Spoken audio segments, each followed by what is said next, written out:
Nuwun, Mbak.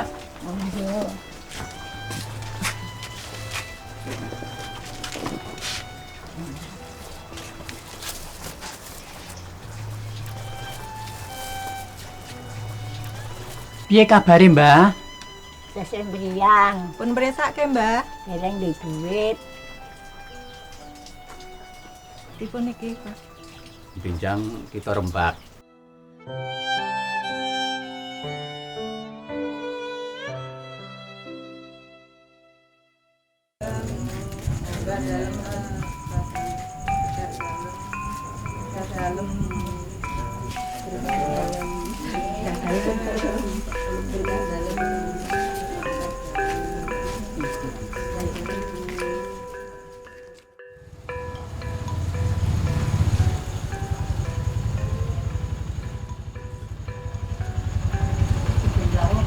Oke, atur pertemuan. Ikut dalam rangka atau kariwo lingkungan. Oke, kula tak parkirin mriko nggih.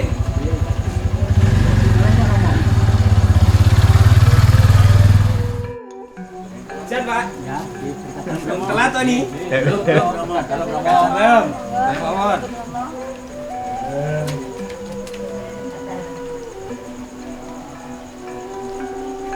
Ya, dalam Bapak Ibu dulu. Dalam. Bapak Ibu, adik-adik, selamat malam, berkah dalam. Semua baik-baik sehat? Ya. Kebetulan Romo, sambil menunggu umat yang lain, boleh saya bertanya Romo? Nih, monggo. Begini Romo, saya punya tetangga seorang nenek. Dia seorang diri dan dia orang tidak punya. Mereka tidak bisa berobat karena tidak punya uang. Apakah paroki bisa membantu? Bisa, Pak. Di paroki itu ada dana sosial yang bisa digunakan. Tapi kalau Bapak Ibu sendiri juga mau ikut tergerak, itu jauh lebih baik. Tapi dia bukan Katolik. Bisa. Tetap bisa. Kalau boleh tahu Romo, mengapa gereja disebut gereja Papa Miskin dan apa singkatannya Romo? PGPM, Pak. Pengurus Gereja Papa Miskin. Itu nama gereja secara resmi dalam kelembagaan untuk Keuskupan Agung Semarang, Keuskupan kita. Kalau di Keuskupan Bandung namanya lain lagi. Namanya Pengurus Gereja Amal Katolik. Kalau di Jakarta, Keuskupan Agung Jakarta lain lagi. Pengurus Gereja Dana Papa. Tapi kurang lebih nama-nama itu di keuskupan-keuskupan itu salinannya kalau dicari itu dari bahasa Belanda zaman dulu, zaman penjajahan. Het Rooms-Katholieke Kerk en Amberstier. Artinya apa? Bahwa kita semua dipanggil untuk memberi perhatian pada saudara-saudara kita yang membutuhkan. Bukan begitu? Loh, kok bisa begitu Romo? Bagaimana ceritanya? Bapak Ibu pernah baca kitab suci? Nah, Ya pernah. nah, Di Injil Lukas itu kan Yesus pernah mengatakan dong bahwa kita semua itu diajak untuk juga menjadi seperti Bapa yang murah hati. Murah hati itu kalau dalam bahasa Latinnya itu compassion. Bahasa Latin atau bahasa apa itu saya juga tidak tahu. Compassion, berbela rasa. Compasio, itu artinya juga berbela derita. Dan itu nampak sekali kalau kita semua merenungkan Yesus yang jadi panutan kita. Yesus yang tergerak hatinya oleh belas kasihan. Ketika ada yang menangis, dia mendekati, oh ternyata Mbok Rondo itu anaknya mati, dia bangkitkan gitu. Kemudian dia juga mengumpamakan kepada yang hadir saat itu bagaimana berbela rasa ya seperti orang Samaria yang baik hati, tidak pandang bulu, menjadi sesama bagi yang lain. Nah, kalau Yesus saja juga tergerak hatinya oleh berbelas kasihan supaya Allah yang berbela rasa itu nyata, kita juga sama dipanggil untuk berbela rasa. Caranya bagaimana? Ya tergantung Bapak Ibu semua bagaimana kreatif untuk berbela rasa. Di paroki itu ada banyak cara, ada banyak sarana, ada banyak dana. Ada dana bencana kalau pas ada bencana, dana pendidikan bagi anak-anak yang tidak bisa bayar sekolah, ada dana kesehatan untuk membantu mereka yang mungkin mau berobat saja takut, ada dana papa miskin untuk membantu saudara-saudara kita yang tidak mampu, yang berkekurangan, ada dana APP aksi puasa pembangunan, dan masih banyak dana-dana sosial yang lain yang bisa kita gunakan. Begitu. Nun sewu Romo, asalnya dari mana dana-dana itu? Satu Pak, dan pamis, dana papa miskin. Itu asalnya dari 15% kolektor umum atau kolektor setiap kali Sabtu Minggu jenengan misa itu. Ditambah kalau setiap bulan itu ada amplop persembahan umat. Dua-duanya ditambah 15%-nya itu dan pamis. Dana papa miskin ini diperuntukkan untuk karya-karya sosial yang sifatnya tidak mengikat atau karitatif. Cul-culan, yang penting dia bantu. Dua, dana APP paroki. Nah, kalau setiap masa prapaskah jenengan diberi kotak APP toh, nyelengi, itu terus dikumpulkan, terus ditambah kolektor pas misa Minggu Palem dijumlah. Nah, 1/4-nya atau 25% itu ditinggal di paroki. Itulah dana APP paroki.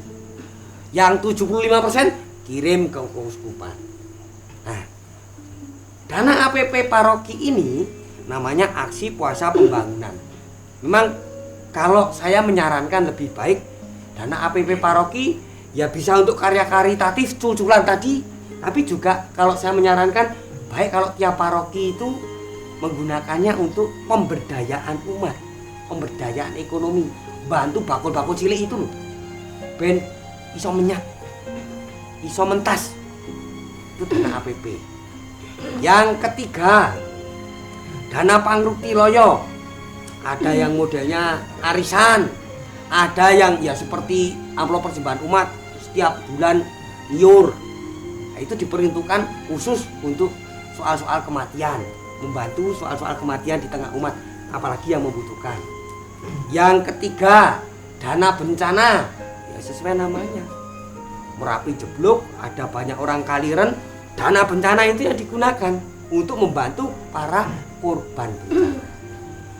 Dana kesehatan, mungkin ada paroki yang menyisihkan dana itu khusus untuk kesehatan, membantu ya seperti tadi yang tadi diceritakan, saudara-saudara kita yang sakit saja tidak bisa berobat, takut untuk berobat.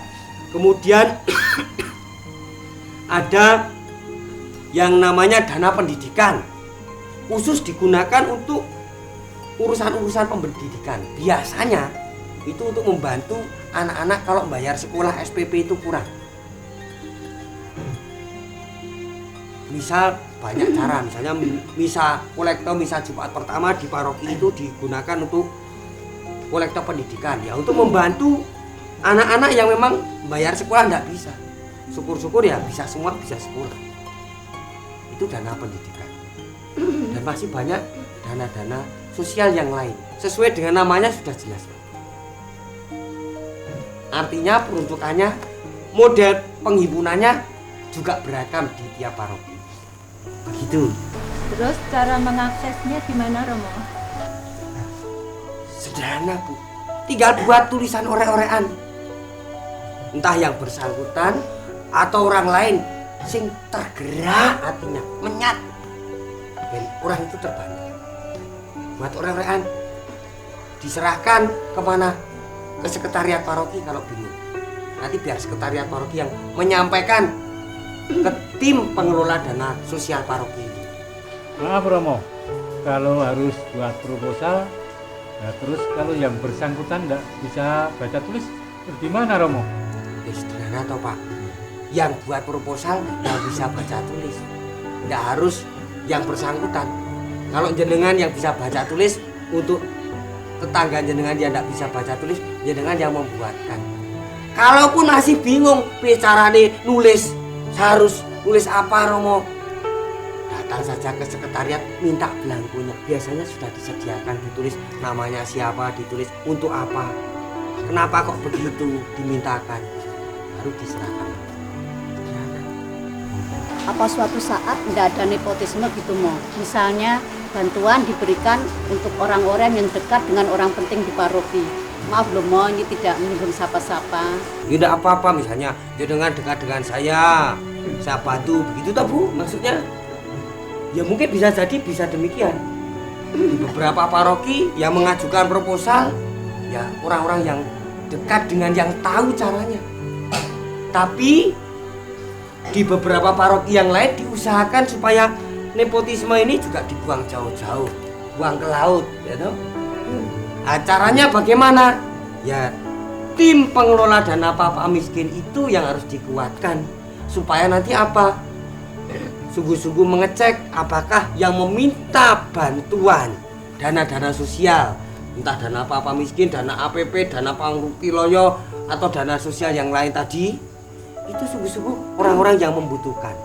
Kalau memang tidak layak untuk dibantu, wis duwe kok jek ngatung, tim ini juga akan menjawab harusnya. Itu, nek saya berani kok. Mungkin ada, tapi kalau kita bisa menguatkan tim ini di paroki untuk sungguh-sungguh mengecek kebenarannya, saya kira nepotisme tidak ada. Kita mulai rosario saja ya. Tapi kalau nanti jenengan masih bingung, tidak tahu, bisa cari saya, tanya saya atau Romo yang lain. Intinya dana sosial itu ya untuk menjadikan kita sesama, membantu sesama kita yang membutuhkan. Tidak peduli itu orang Katolik atau bukan Katolik, yang penting tetap manusia. Gitu ya. Kalau begitu, mari kita mulai. Yang mimpin siapa nih? Itu Pak Diakon, Pak Petrus Suparno. Nah, ada yang bawa korek. Kalau enggak ya sudah saya hidupkan saja.